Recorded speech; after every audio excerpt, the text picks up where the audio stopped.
में, इसीलिए मैं गुरुजी के पास बैठ गई। मैंने कहा जो भी बुलवाएंगे गुरुजी बुलवाएंगे। और बस मैं शुक्राना गुरुजी का इसलिए कर रही हूँ क्योंकि जो भी जैसे कहते हैं कि जो सत्संग करता है उसका भी भला और जो सुनता है उसका भी भला। तो गुरुजी तो सबका कल्याण करने वाले हैं, सर्वव्यापी हैं, और वो ही हम सबको इसीलिए तैयार करते हैं कि क्या करना है क्या नहीं करना है। सो बुद्धि हमारी सही रखें गुरुजी, और अपने चरणों में लगा के रखें। जितने बार भी मुझसे कोई भी कहे सत्संग करने के लिए, और मैं गुरुजी मुझे बस यही प्रेरणा मुझे मिलती रहे कि मैं हाँ ही बोलूं। मेरे अंदर से डर लगा रहता है मुझे कि पता नहीं मैं कह पाऊंगी नहीं, बोल पाऊंगी कि नहीं, लेकिन शायद गुरुजी मुझे फिर आगे बढ़ा ही देते हैं। गुरुजी के चरणों में कोटि कोटि प्रणाम करते हुए मैं अपनी छोटी सी जर्नी जो भी गुरुजी ने हम लोगों को बख्शा है, जो भी मेरे साथ मेरे जो अनुभव किया है गुरुजी के साथ, वो मैं आपको बताऊंगी। और कुछ भी भूल चूक त्रुटि होने पर मुझे माफ करें। सबसे पहले 94 जलंधर में हम लोग गुरुजी के चरणों में आए थे। और गुरुजी के चरणों में आने का मतलब जैसे किसी बस चुंबक से हम लग गए, और पीछे मुड़ के देखने का तो कोई मतलब ही नहीं।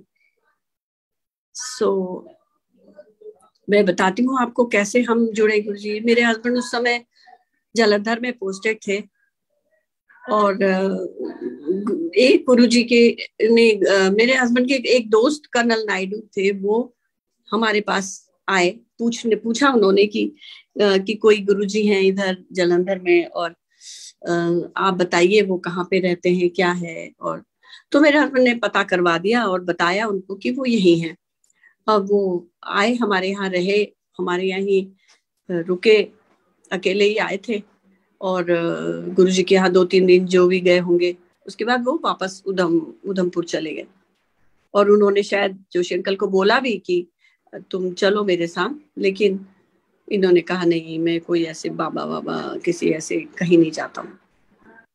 उस समय हमारा टाइम नहीं आया था। ये चीजें तो हमें अब बाद में पता चलती है। तो वो जो थे अंकल, वो बाद में पता लगा हमें कि उनके साथ कोई ऐसी प्रॉब्लम हो गई थी आर्म्स एमिनेशन की, कि वो सॉल्व नहीं होती अगर गुरुजी की शरण में वो नहीं आते या गुरुजी से नहीं मिलते, तो उनका कुछ भी सॉल्व होना मुश्किल था। तो ये सब हमें खैर बाद में पता लगा। और उसके बाद क्या हुआ कि किसी उलझन में मेरे हस्बैंड फंस गए थे अपने यूनिट के ही टाइम पर, यूनिट के ही साथ में किसी से पता नहीं कहाँ सुनी हो गई थी, या ये भिड़ जाते थे हमेशा की बॉस से। कुछ भी गलत चीज इनको बिल्कुल भी पसंद नहीं, बिल्कुल भी नहीं। तो कुछ भी गलत हुआ होगा, तो जो भी हुआ होगा, तो इनको पता नहीं कैसे गुरुजी की याद आई। अब वो हम लोग कहते हैं कि गुरुजी की याद आई, वो तो गुरुजी ने हमें बुलाना था अपने पास, इसलिए गुरुजी ने उनके दिमाग में वो गुरु डाले उस टाइम। नहीं तो ऐसे समय में कोई गुरु को कैसे याद कर सकता है जिसको हम जानते ही नहीं, जिसके बारे में हमने सुना ही नहीं, या हमें उनके बारे में हमें उनको अंकल कर्नल नायडू ने भी कुछ नहीं बताया। क्यों? क्योंकि हम उस तरफ हमारा उस तरफ रुझान ही नहीं था। हमने पूछा ही नहीं कौन गुरुजी थे, कहाँ गए आप, क्यों गए, हमने कुछ पूछा नहीं, उन्होंने भी बताया नहीं। तो अब आप सोचिए कि गुरुजी ने किसी के साथ कुछ आपसी में मतभेद होने की वजह से जोशी अंकल के दिमाग में अपनी छवि या अपनी याद कैसे डाल दी? क्योंकि गुरुजी उस टाइम पर हमें अपने पास बुलाना चाहते थे, इसलिए उन्होंने इनके दिमाग में डाला कि मैं हूं।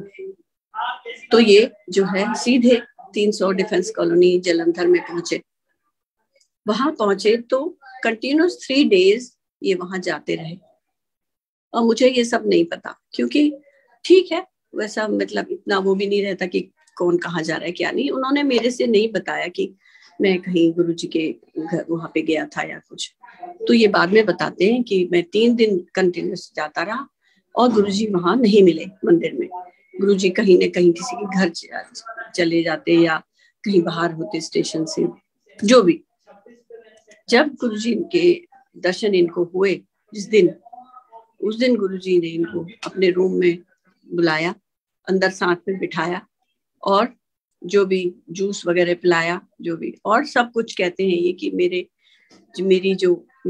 मेरा जो चिट्ठा था, जैसे कहते हैं ना कि किस तेरे ये आदत है, ये आदत है, ये, वो सब गुरुजी ने बताई। और फिर शायद उनको बोला कि आंटी को भी लाना। पंजाबी में ही बोलते थे गुरुजी तो, और हम लोग तो उस टाइम पर पंजाबी का तो नाम भी नहीं आता था, तो आंटी ने भी लाई कहा। तो फिर तो ठीक है जी। नेक्स्ट डे मुझे इन्होंने बताया गुरुजी के बारे में कि मैं वहां गया था, ऐसे ऐसे हुआ, और गुरुजी ने कहा है कि तुमको भी लाना, और बोला कि वो आंटी और अंकल ऐसे बोलते हैं वहां पे। तो नेक्स्ट डे मैं गई तो जैसे सब लोग कहते हैं ना कि गुरुजी के जब दर्शन शुरू में हुए होंगे उनको, तो कैसे गुरुजी उसमें बैठे हुए थे, अपने सिंहासन में बैठे हुए थे, खूबसूरत रोब पहने हुए, और दिव्य स्वरूप, इतनी सुंदर, इतनी उनकी आभा झलक रही थी और उनकी आंखें चकाचौंध हो रही थी, ऐसा रूप देखा। लेकिन मैंने अपने प्यारे गुरुजी को बिल्कुल सरल सीधे भोले भाले बच्चे की जैसे देखा। और उस समय वो गुरुजी जो थे वो बरमूडा पहने हुए थे और एक अंडा शर्ट पहने हुए थे, और बिल्कुल भोले बच्चे के जैसे कारपेट पे बैठे हुए थे, नीचे आधे लेटे आधे बैठे, ऐसे बैठे हुए थे। और 5-6 संगत थी सिर्फ, और मैं और मेरे हस्बैंड पहुंचे, इन्होंने प्रणाम किया तो मैंने भी प्रणाम किया, और मैं एकदम शून्य थी, मैं ब्लैंक थी बिल्कुल। मेरे अंदर से कोई ये विचार नहीं था कि मैं कहाँ जा रही हूँ, किसके पास जा रही हूँ, कौन बाबा जी हैं, कौन साधु हैं, कौन गुरुजी हैं, कोई भी नहीं, कोई थॉट नहीं था मेरे अंदर। बस मैं अपने पति का अनुसरण कर रही थी। और जब फिर मैं बैठी गुरुजी, तो गुरुजी ने इशारा किया बैठो, वहीं पे सब लोग कारपेट पे ही बैठ गए। जिसने जलंधर का मंदिर देखा हो तो जहाँ पे लॉबी है, जहाँ पे एक्वेरियम रखा होता है, गुरुजी अपने रूम के एकदम बाहर वहीं पे बैठे हुए थे। मैं भी बैठ गई और गुरुजी ने मुझे इशारा करके पैर दबाने के लिए कहा। मैंने पैर दबाने शुरू किए, कोई मन में विचार नहीं कि मैं क्यों पैर दबा रही हूँ, किसके दबा रही हूँ, पहली बार आई हूँ या नहीं आई हूँ, कोई विचार नहीं। और मैं जैसे कहना चाहिए कि यंत्रवत, जैसे स्वाभाविक रूप से मैं जैसे बड़ों के को सत्कार करते हैं, उसी तरह मैं वो हुए, उनका चरण दबाने लगे उनके। और गुरुजी ने मुझे भी, मेरे लिए भी बोलना शुरू किया कि ये तुझे अच्छा लगता है, ये अच्छा लगता है, मीठा बहुत खाती है, और ऐसे ये बहुत खूब, मतलब जो भी मेरी अच्छाई बुराई जो भी बोला होगा। मैं तो इतनी जल्दी जल्दी वो बोल रहे थे और पंजाबी में बोल रहे थे, तो कुछ समझ भी नहीं आई, कुछ समझ नहीं पाई। जो लोग बैठे हुए थे वो लोग हंसते भी जा रहे थे, और काफी एब्रिविएशंस गुरुजी बोला करते थे। पहले तो बहुत बोलते थे गुरुजी, जब भी कोई आया जरूर कुछ न कुछ कह के हंसाते थे। फौजी लोग बहुत आते थे गुरुजी के पास, तो कोई एएससी वाले आ गए तो बोलते थे आओ आटा सब्जी चोट, कभी तो इस तरह से छोटी छोटी। अच्छा पीएचडी किया हुआ है तो पागल की होता है, पीएचडी पागल होने का डर, ऐसे करके गुरुजी छोटे छोटे एब्रिविएशंस करके खूब हंसाते भी थे। बहुत लाइवली, बहुत प्यार से सब लोग बैठे रहते थे। ये सब होने के बाद गुरुजी ने अचानक से मुझसे बोला कि ये मेरे में अभी भी पहने हुए हूँ, ये अंगूठी मैं आपको दिखाती हूँ। ये अंगूठी मेरी है, ये बहुत पुराने टाइम की है, जब शायद मेरे हस्बैंड 8 साल के रहे होंगे। इसमें इनका नाम लिखा हुआ है गौरी शंकर। मेरे हस्बैंड का घर का नाम जो है वो गौरी शंकर है, तो इसमें नाम लिखा हुआ है गौरी शंकर। 8 साल में इनका उपनयन हुआ था, जनेऊ हुई थी। तो मेरी सासू माँ ने जो है वो एक अंगूठी अपने लिए, ये वाली, और एक छोटी सी अंगूठी बिल्कुल 8 साल के बच्चे के हाथ में जो आती थी, वो भी मेरे पास रखी है। छोटी सी वो भी बनवाई है, उसमें भी गौरी शंकर लिखा हुआ है। तो गुरुजी ने, जब मैं पैर दबा रही थी उनके, तो गुरुजी ने मुझसे बोला कि की लेके आए, की लेके आए, इसमें ऐसे पूछने लगे। और मैं पंजाबी भी नहीं डाल दी थी और जल्दी जैसे बोलते हैं मैं हैं करने में लगी थी। तो फिर गुरुजी ने किसी को बोला कि पता है इन्हों मैं क्या कह रहा हूँ। तो गुरुजी ने बोला कि तो मैं ना, तो इसी बीच में मतलब ऐसे फ्रैक्शंस ऑफ सेकंड के अंदर सोचिए, मैं सोच रही हूँ कि मैं गुरुजी को बताती हूँ कि ये मेरे पति का नाम है घर का, और ये कैसे मतलब इनकी ये कैसे पैदा हुए, शिव जी की देन है ये, और मेरी सास और मेरे ससुर, ये मैं अंदर से मेरे थॉट आ रहा है कि मेरे सास ससुर इतने ज्यादा शिव के पूजक थे। और जो ये पार्थिव पूजा की जाती है, जिनको थोड़ा सा विज्ञान होगा उनको पता होगा कि पार्थिव जो है वो छोटे छोटे पार्थिव बनाए जाते हैं, मिट्टी के भी बनाते हैं लोग, चावल के आटे के बनाते हैं, गोबर के बनाते हैं, अलग अलग चीजों के लिए अलग अलग बनाते हैं। तो मेरी सास ने तो, मुझे लगता नहीं कि कोई भी तरह का पार्थिव बनाना उन्होंने पूजा नहीं होगा। नैनीताल जैसी जगह में रह करके उन्होंने मक्खन तक के पार्थिव बना के पूजा की हुई है। तो और अपने अंत समय तक 80 ईयर्स की होके उनकी डेथ हुई थी। अपनी लास्ट डे में भी उन्होंने जो पूजा की थी वो एवरी डे वो 11 पार्थिव बनाया करती थी मिट्टी के। मिट्टी जो है वो वाली छान की मिट्टी, जो जो दीमक का जो घर होता है, दीमक के जो घर होते हैं उसमें कंकर पत्थर नहीं होते, वो जंगलों में कहीं कहीं जगहों में बहुत मिल जाते हैं। हम लोग धौला कुआं में रहते थे उस समय दिल्ली में, और वो सहायक जो है हमारा, मेरे हस्बैंड का सहायक जो था, वो हमेशा मेरी सासू माँ के लिए वो मिट्टी हमेशा लेके आता था, कूट के और छान के उसको रखता था कि वो सुबह जो है वो पूजा करती हैं। तो वो करती थी, वो एक छोटी सी तांबे की वो होती है, तांबे की जो ऐसे ये इस तरह की छोटे से ये होते हैं, कूनी बोलते हैं हम लोग इसको, इस तरह इसमें आटे के जैसा उसको गूंथती थी, और उसके हथेली में रख के उसको ऐसे 4 फिंगर्स के बराबर लेंथ जितनी, जैसे शिव पुराण में भी लिखा है ये सब जो पार्थिव के बनाने के सब शिव पुराण में लिखा हुआ है ये सब। और तो वो वो बनाया करती थी, बीच में एक छोटे से शिवलिंग और उसके चारों तरफ पतले पतले उंगली के आकार के इतने बड़े बड़े वो 11 पार्थिव बना के उसमें चिपकाया करती थी, और उस कुनी में उसको रख देती थी। और पूरी शिव स्तोत्र उनको याद था, 108 नाम उसे पूरे याद थे शिव जी के। और वो पूरी जो अपनी पूजा किया करती थी जल चढ़ाते हुए, वो किया करती थी। पहले उनकी प्रतिष्ठा किया, फिर उनमें उनको जो जो भी मतलब क्रम होता है उस क्रम से वो हमेशा पूजा करती थी। अंत समय तक उन्होंने अपने लास्ट डे तक किया था। सो मैं उनकी ये सब पे गुरुजी की जब चरण दबा रही थी तो मेरे अंदर से ये भाव आया कि मैं गुरुजी को बताती हूँ कि मेरे सास ससुर इतने ज्यादा शिव जी के पूजक हैं, और उनकी ही कृपा से उनको ये बेटा प्राप्त हुआ। क्योंकि मेरी कभी मैंने सुना था, या जो भी कह लीजिए बात इस तरह का कि ये वो लोग कहते थे कि नहीं उनको बेटी होती है तो, और बेटा होता है तो वो एकदम मर जाता है, कुछ ऐसा। तो वो पहले से कुछ धारणा रहती थी कि बेटी नहीं रहती है और बेटा रहता नहीं। तो वो लोग शिव जी की उन्होंने बहुत पूजा की थी, और मेरे पति हुए थे उस समय। तो वो दिमाग में मेरे चल रहा था। अब आप तो सोच सकते हैं कि ये सब विचार, ये सब तो बातें मैं आपको बता रही हूँ तो इतनी देर लग रही है, और उस समय ये सोचते हुए कि मैं गुरुजी को ये सब बताऊं, मैं मन में विचार कर रही हूँ। और गुरुजी ने फट से क्या बोला आप सुनिए। गुरुजी ने बोला, हाँ मैनू पता है, मैं ही तो दिता है। ऐसे गुरुजी ने बोला मैं ही तो दिता है, मुझे तो पता ही नहीं, समझ में नहीं आया।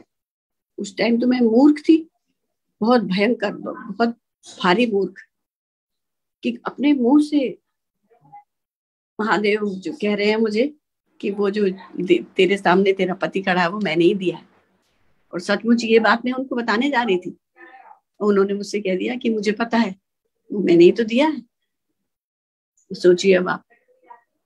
और ये चीज मुझे इतने सालों बाद याद आई। और तब अभी भी जब भगवान गुरु जी को जब उनकी समाधि लेने के बाद मैं उनको महाशिव जी मानी, क्योंकि पहले तो बिल्कुल ही आंखें उन्होंने ही बंद की हुई थी, पर्दा डाला हुआ था। हर समय सब कुछ जानने के बाद भी मैं उनको महापुरुष समझते हुए भी, सब कुछ अपना अर्पित करते हुए भी मैं उनको शिव ने ही मैंने माना। नहीं माना, नहीं मतलब माना इन द सेंस समझाने, मानना नहीं कहना चाहिए, मैंने उनको नहीं जाना कि वो शिव है। तो जब ये हुआ तो मैं अपने को इतना धन्य मानती हूँ। मुझे लगता है मुझे तो कुछ चाहिए ही नहीं, मुझे गुरुजी मिल गए, गुरुजी मिल गए और गुरुजी ने मुझे इतना बढ़िया प्रसाद दिया हुआ है, और तो कुछ चाहिए ही नहीं, और सचमुच में नहीं चाहिए। वाइट ट्राउजर और रानी कलर की सिल्क की बुशर्ट और वाइट शूज, ऐसे नुकीले वाले वाइट शूज, इतने हैंडसम गुरुजी। आके बैठे थोड़ी देर लॉन में, उसके बाद अंदर आ गए। अंदर आए तो सीधे हमारे बेडरूम में ही आए गुरुजी और बेड में बैठ गए। 7-8 लोग और होंगे साथ में, ज्यादा संगत नहीं थी। और गुरुजी ने जो एक जनरल साहब थे, जनरल उस टाइम शायद जनरल नहीं थे, वो ब्रिगेडियर थे, तो एक जनरल कालों थे, उनकी बेटी, और उसकी शादी तय हो गई थी उस बेटी की। वो 3 लोग थे और भी थे, तो सब लोग बैठे हुए थे और मैं किचन में अगली तैयारी के लिए मैं इधर उधर, कभी इधर जा रही थी कभी उधर जा रही थी। सो क्या हुआ कि मैं तैयारी करी थी, तब तक जोशी अंकल फटाफट आए मेरे पास, कहने लगे जल्दी चलो अंदर देखो ना क्या हो रहा है, तुम यहाँ पे किचन में बैठे हो। मैं भाग के आई तो देखा गुरुजी ने सचखंड का प्रसाद निकाला। सचखंड का प्रसाद गुरुजी ने निकाला अपने हाथ में और वो शेखों अंकल की बेटी को दिया, और सब लोग देखते रहे। और हमारे लिए तो वो सबसे पहले बार वो देखने की चीज थी। वो इतना दिव्य, इतना बड़ा गुरुजी के हाथ में, थोड़ी देर में वो क्रिस्टल जैसा हो गया, और उन्होंने उस बेटी के हाथ में को दे दिया। और उसके बाद गुरुजी एकदम रेड हो गए, और गुरुजी ने एक दुपट्टा मांगा मुझसे, फिर कॉटन का एक दुपट्टा दे के उन्होंने अपना सिर बांध लिया। गुरुजी की शक्ति लगती थी। ये सब चीजें हमें बाद में पता चली, उस दिन तो उस टाइम पर तो हम भी नए नए थे, कुछ जानते नहीं थे ये क्या हो रहा है, गुरुजी ये क्यों हो रहा है, ऐसे क्यों बांध रहे। और बाकी लोग जो थे वो फिर गुरुजी को पैर वैर में भी ऐसे मालिश जैसे करने लगे। वो दिव्य प्रसाद पहली बार देखा हमने, सचखंड का प्रसाद जब आया। और उसके बाद सब लोग को चाय पकौड़े सब लोग ने खाए, काफी देर गुरुजी बैठे, म्यूजिक लगा रहा और सब लोग अपनी अपनी बातें, सब कुछ चलता रहा। थोड़ी देर बाद गुरुजी ने बोला कि चले गुरुजी, जाने के लिए तैयार हुए।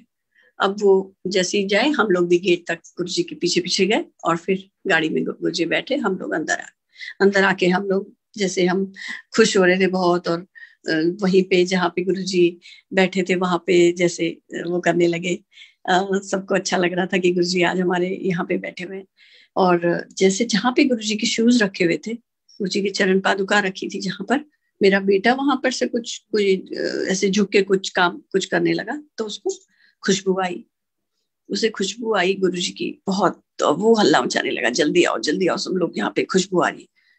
तो अब आप सोचिए कि जहाँ पे ऐसे चरण पादुका रखी हुई है गुरुजी की, कोई रगड़ी भी नहीं है वहां पे, कोई ऐसे थोड़ी ना कि उसको रगड़ दिया है, बस खाली रखी हुई है। और वहां पे हम उस कारपेट पे इतनी खुशबू आने लगी, हम लोग वहीं पे नाक रगड़ रगड़ के अपना खुशबू लेने लगे अंदर तक। और वो समा, वो माहौल तो मैं भूलती नहीं हूँ, कि कोई अगर हमें देखता है तो सोचता कि इनको हो क्या रहा है, कि क्या कर रहे हैं लोग, नाक रगड़ने जमीन में खुशबू सूंघने के लिए। पर वो भी एक टाइम था, वो भी एक लीला थी, वो भी एक उनका अपना रूप था गुरुजी का, जो हमें गुरुजी ने दिखाया। और सिलसिला चलता रहा। बहुत समय हुआ, गुरुजी अक्सर आ जाते थे घर पे, और पहले वहाँ टाइमिंग कोई ऐसे वाले नहीं होते थे। सुबह 9 बजे से मंदिर खुल जाता था और शाम तक खुला रहता था। चाय प्रसाद सिर्फ वहां बनता था, जो आता था उसको चाय प्रसाद मिल जाता था। कोई भी पर्टिकुलर जना नहीं था कि जो चाय बनाए, जो भी होता था अपने मन से जाके किचन में जाके 10 लोगों की चाय बनाई, फिर सबको बरता दी, फिर दूसरा जना चला गया। इस तरह से वहां चलता रहता था, पूरे दिन भर सिलसिला चलता रहता था। और शाम को गुरुजी लंगर, एक टाइम लंगर होता था वहां पे, और शाम को जहां से भी बन के आता था गुरुजी हुक्म जो करते थे, गुरुजी जहां से भी लंगर बन के आता था, फिर वो जिसको भी बोलते थे 8 बजे 6 बजे गुरुजी अमृत दिया करते थे। पूरा हॉल खचाखच भरा रहता था उस समय, क्योंकि 6 बजे गुरुजी का दरबार लगता था। गुरुजी रोब में आते थे, अपने आसन में बैठते थे, और उस समय हॉल खचाखच भरा रहता था। और नल के पानी से ग्लासेस आधे आधे भर के ट्रे में सजा के ले जाते थे, और गुरुजी के पास बैठ जाता था एक जना सेवादार लेके, और गुरुजी अपनी माला से उसमें डिप कर करके जिसको भी देना होता था इशारे से बुला लेते थे हॉल में, उस कोने में सबको जिसको मिलना होता था उसको मिल जाता था। और ये सिलसिला चलता रहा हमारा। फिर गुरुजी जो है वो लंगर भी अपने हाथ से बरताया करते थे। कभी कभी छोटे छोटे डोलू में लंगर आया करता था, 15-20 लोग मुश्किल से, कभी कभी ज्यादा भी हो जाते थे, कभी तो और भी कम हो जाते थे। तो गुरुजी जैसे हेड ऑफ द फैमिली बैठते हैं वैसे चटाई लगाते थे, और गुरुजी भी साथ में बैठ जाते थे, और गुरुजी अपने हाथ से चपातियां ऐसे जैसे कैच कर रहे हैं तो पकड़ो वाला स्टाइल से, कि ले और पकड़ और ले, ऐसे करके बहुत प्यार से गुरुजी सबको लंगर खिलाते थे। इतने नजदीकी, इतने प्यार के दिन, इतना प्यार गुरुजी ने दिया है कि मैं बता नहीं सकती। वो तो लगता है कि किस जन्म के पुण्य थे हमारे, जो हम गुरुजी के चरणों में ऐसे बैठे होते थे। फिर उसके बाद धीरे धीरे, जैसे मैं बता रही हूँ कि वहां ऐसा कोई टाइम नहीं था कि क्या, तो मैं जैसे जल्दी भी जाके कभी बैठी होती थी तो गुरुजी बुलाते थे कि तू चल घर जा। मैं 25 या 30 या जितने भी संगत हो मुझे बताते थे कि इतने लोगों का लंगर तैयार करवा ले, और मैं आ रहा हूँ संगत लेके। फिर मैं फटाफट घर जाती थी और लंगर तैयार करके रखती थी घर पे, और गुरुजी की संगत लेके आते थे। ये सिलसिला बहुत टाइम तक चलता रहा, बहुत समय होता रहा। समय भी पता नहीं लगा कैसे निकल गया। और स्कूल में पढ़ाया करती थी मैं, वहां पे सेंट जोसेफ स्कूल है गुरुजी के घर मंदिर के पास ही, वहां पे पढ़ाया करती थी उस समय में। गुरुजी कहते थे कि छੱड दे कहते थे उसे। ये टीचर जितने होते हैं ना वो सब कंफ्यूज होते हैं, बोलते टीचर जितनी होती है सारियां कंफ्यूज होती हैं, छੱਡ बढ़िया क्यों कर दिए। फिर मैं गुरुजी को कहती थी गुरुजी ये सेशन तो पूरा करना पड़ेगा, और उसके बाद मैंने नौकरी नहीं की। अब उस समय की एक बात बताती हूँ। गुरुजी का प्रसाद गुरुजी ने हमको दिया था उस समय, 9 दिसंबर की बात है, हमारी मैरिज एनिवर्सरी थी। और हम उस शुरू का ही टाइम था, शायद हम लोग गए थे गुरुजी के चरणों में, और इतना कुछ ज्ञान नहीं था। तो जो शुरू से व्रत वगैरह करते चले आ रहे थे, फ्राइडे वाला व्रत करते थे हम, तो उसमें खट्टा नहीं खाना होता, ये नहीं। तो उस दिन हमारी मैरिज एनिवर्सरी के दिन फ्राइडे था, तो हम दोनों ने डिसाइड किया, हम लोगों ने, कि आज वहां पे लंगर नहीं खाएंगे, क्योंकि वहां तो फिर वही होगा, सब खट्टा वट्टा होगा, प्याज होगा, ये होगा, तो हम लोग नहीं जाएंगे आज, और जल्दी शाम को नहीं जाएंगे। तो इनसे मैंने बोला आप भी ऑफिस से आ जाइएगा, और मैं स्कूल से वहां चली गई। दोपहर में कभी भी लंगर नहीं होता था जैसे मैंने बताया, लेकिन उस दिन पता नहीं कहाँ से मेथी के पराठे, दही और शक्कर और घी, देसी घी, वो थालियों में रखा हुआ वो आया डोलू में, गुरुजी ने अपने हाथ से रखा। और पहले तो हमें गुरुजी ने वो पादुका, हमें अपनी चरण पादुका उन्होंने दी, और रखी है, अभी मेरे मंदिर में ही रखी हुई है। और तो वो दी, और उसके बाद हमको वो थाली पकड़ाई, कहने लगे लो दोनों जने खाओ। अब मैं मन में बड़ी घबराई, मैंने कहा आज शुक्रवार है और ये दही वही आ गया, ये क्या करें, कैसे होगा। मैं तो बड़ी मतलब बेवकूफ और मूर्ख मेरे अंदर से गुरुजी ये सब निकालना चाहते थे, और तो मैं बड़ी वो हुई पजल अब मैं बैठ तो गई खाने के लिए और मैंने सिर्फ पराठा खा लिया। मैंने सोचा गुरुजी तो देख नहीं रहे,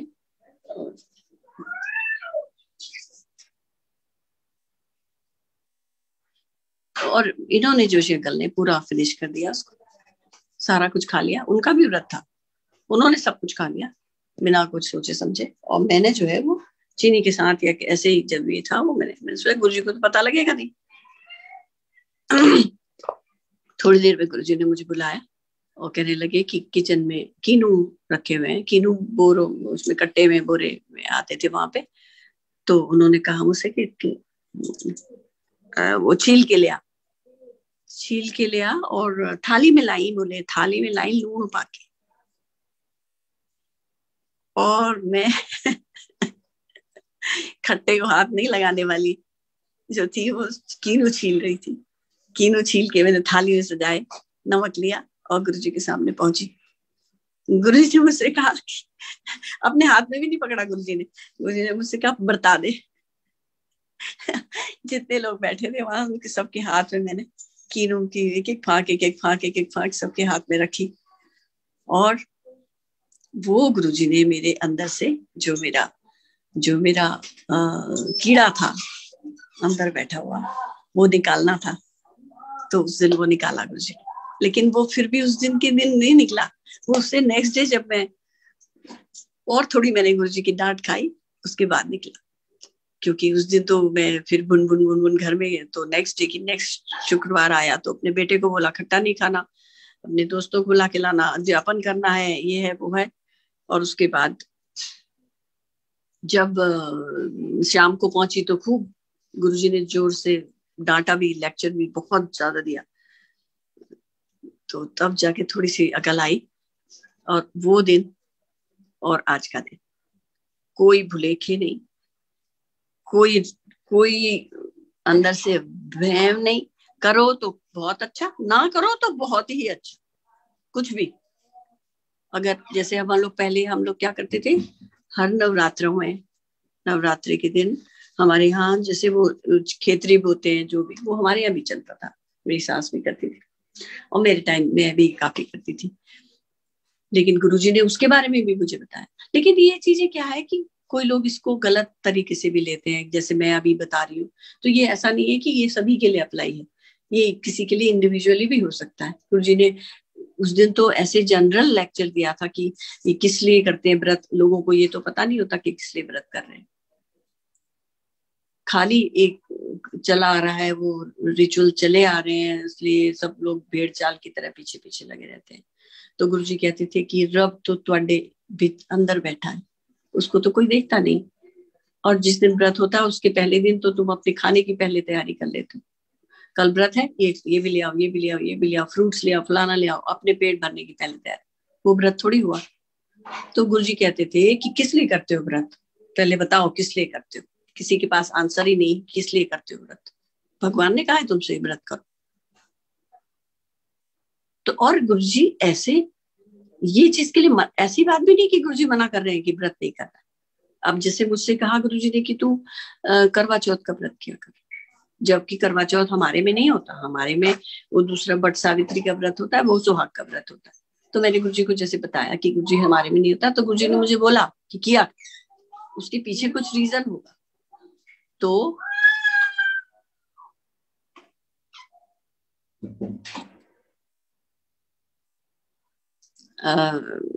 सॉरी, मेरी थोड़ी डिस्टर्बेंस हो रही, मेरी मदर की तबीयत ठीक नहीं चल रही आजकल,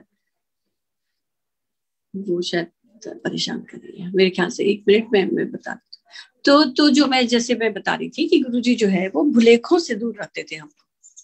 अब जैसे मैंने ये शुक्रवार के व्रत के बारे में बताया, जैसे मुझे गुरुजी ने मना किया कि तुम मना नहीं किया गुरुजी ने शुक्रवार का व्रत मत कर, पर वो मेरे अंदर से ये चीज निकाल दी, खट्टे में हाथ लगाने से कुछ हुआ, कुछ तेरा नुकसान हुआ, जो ये तुम बेकार के भुलेखे लेके बैठते हो, उससे मुझे दूर किया गुरुजी ने। हमारी साथ की दूसरी है, उनसे नहीं कहा, वो भी करती थी शुक्रवार, वो बाद में मुझे पता लगा कि वो भी करती थी, उनसे कभी नहीं कहा कि तुम मत करो या खाओ। वो उनके यहाँ गुरुजी के यहाँ जाके लंगर खाती थी। तो वो अपना अपना वो है। खैर ये इस बारे में मैं ज्यादा नहीं बोलूंगी, ये तो मैं अपना सत्संग जो मेरे को जो चीज मुझे लग अभी इस समय याद आई तो वो मैं बता रही हूँ। कोई भी गलत उसको अर्थ में ना लें आप लोग। और तो मुझे इसीलिए मैं आप सबसे ये बात कह रही हूँ। ठीक है। और गुरुजी जो है वो सबसे मेन चीज होती थी, गुरुजी जो कहते थे सरल भाषा में कहते थे कि एक तो कहते थे रब तुम्हारे अंदर बैठा है, अंदर बैठा है उसको देखो, अपने को साफ बनाओ, अपने को प्योर रखो। कैसे? अपने विचारों को प्योर रखोगे, किसी को नुकसान नहीं पहुंचाओगे, किसी के लिए बुरा नहीं सोचोगे, तभी तुम खुद भी अच्छे बन सकते हो। खाली मुंह से कहने से, जैसे मैं उपदेश दे दूं और मैं खुद तो हूँ जोर चक्की और मैं बोल दूं कि कल को तुम ये नहीं करो वो नहीं करो, ऐसे नहीं, ऐसे नहीं। तुम अपने से धोखा मत दो। तुम अपने को पहले स्वच्छ रखो, अपने को शुद्ध बनाओ, तब दूसरों से कहो कि तुम भी ऐसा करो। ये मेरा मानना है कि जो चीज मैं नहीं करती या जो चीज मुझे मेरे से नहीं हो पाती वो मैं दूसरों को नहीं कहूंगी कि तुम करो। मैं अब जैसे सब ठीक है, वो बहुत अच्छी बात आजकल मैंने शुरू किया क्योंकि गुरुजी मुझे भी करवा रहे हैं शायद आजकल। अब जैसे छोटी सी बात में मेडिटेशन ही है या कुछ ही है, मैं नहीं जुड़ पाती हूँ क्योंकि नहीं हो पाता मुझसे। मैं कितने बार पहले भी कोशिश कर चुकी हूँ, नहीं मैं ध्यान में बैठ सकती हूँ, लेकिन अब गुरुजी मुझे थोड़ा थोड़ा ला रहे हैं उस लाइन में। तो मैं किसी को कैसे कहूँ कि तुम ध्यान में बैठो और गुरु से बातें करो? मैं तो खुद तो करती नहीं हूँ, तुम दूसरों से कैसे कह दोगे तुम करो?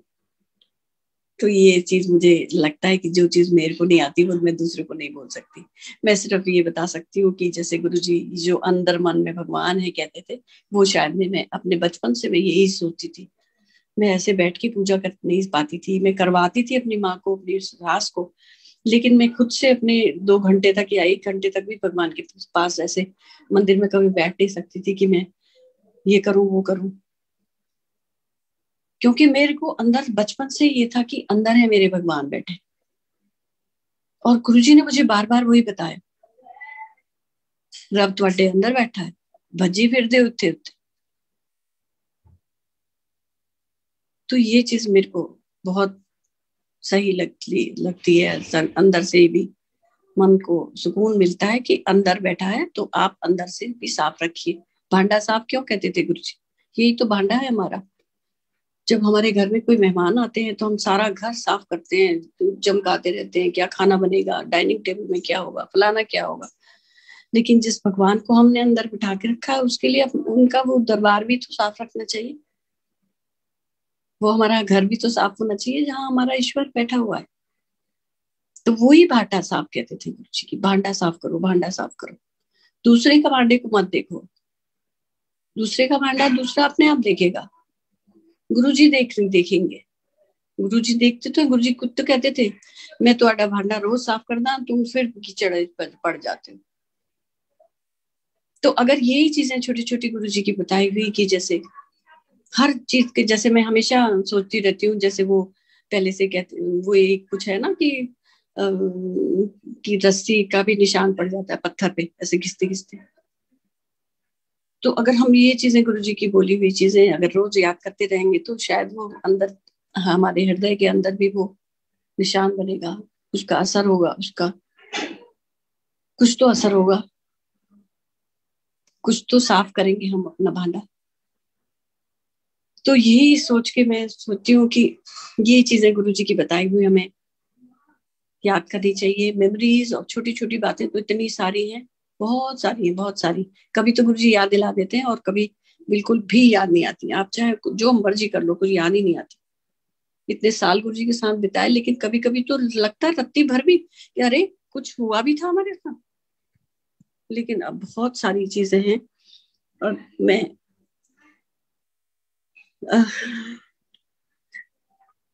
थोड़ी सी पजल में भी हूँ, इसलिए भी सोच रही हूँ कौन सी क्या बताऊं।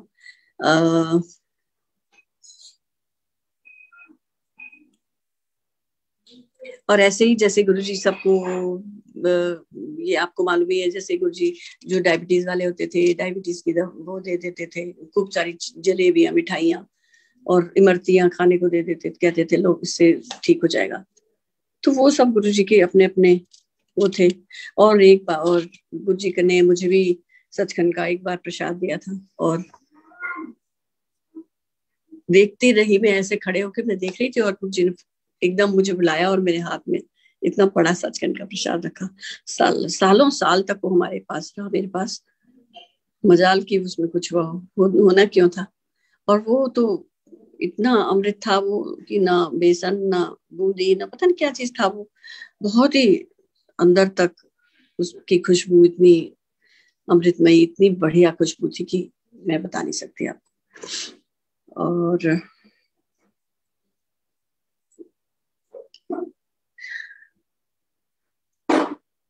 लाइफ तो गुरुजी हर एक को देते हैं, हर एक को। मुझे कोई ऐसा लगता नहीं कि जिसमें गुरुजी ने अपने डिवोटीज को दोबारा लाइफ किसी को ना दी हो। मुझे भी गुरुजी ने लाइफ दी और गुरुजी साक्षात मेरे घर आए, मेरे डॉक्टर के वेश में। वो भी चीज मुझे गुरुजी ने जब याद दिलानी थी, जब होना था, तब पता लगा था मुझे, इतने सालों बाद।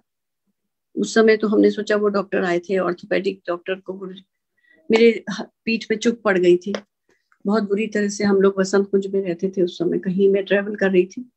उसके बाद जब हम आए तो उस रास्ते में ही मुझे आते ही समय बहुत मेरे कमर में चुभ पड़ गई और सेकंड फ्लोर में हमारा घर था। वहां पहुंच के ऊपर पहुंचे और मैं वॉशरूम जाने लगी तो गिर गई एकदम और बेहोश हो गई। और गुरुजी दिखे मुझे एकदम तेज सूर्य के समान, जैसे पानी जब डाला मेरे मुंह में। तो थोड़ी देर में एक डॉक्टर हैं चंडीगढ़ में, अब तो वो शायद दिल्ली में ही रहते, MP सिंह है उनका नाम। गुरुजी ने उनका नाम मुड़ प्रत्या सिंह रखा हुआ था क्योंकि उनको भी शायद दूसरी लाइफ दी थी गुरुजी ने, इसलिए MP सिंह को गुरुजी उनको मुड़ प्रत्या कह देते थे कि मुड़ के आया है, मुड़ प्रत्या कहते थे। वो वाले अंकल ऑर्थोपेडिक डॉक्टर हैं, वो पहुंच गए। आती हूँ अब मैं, बस आती हूँ।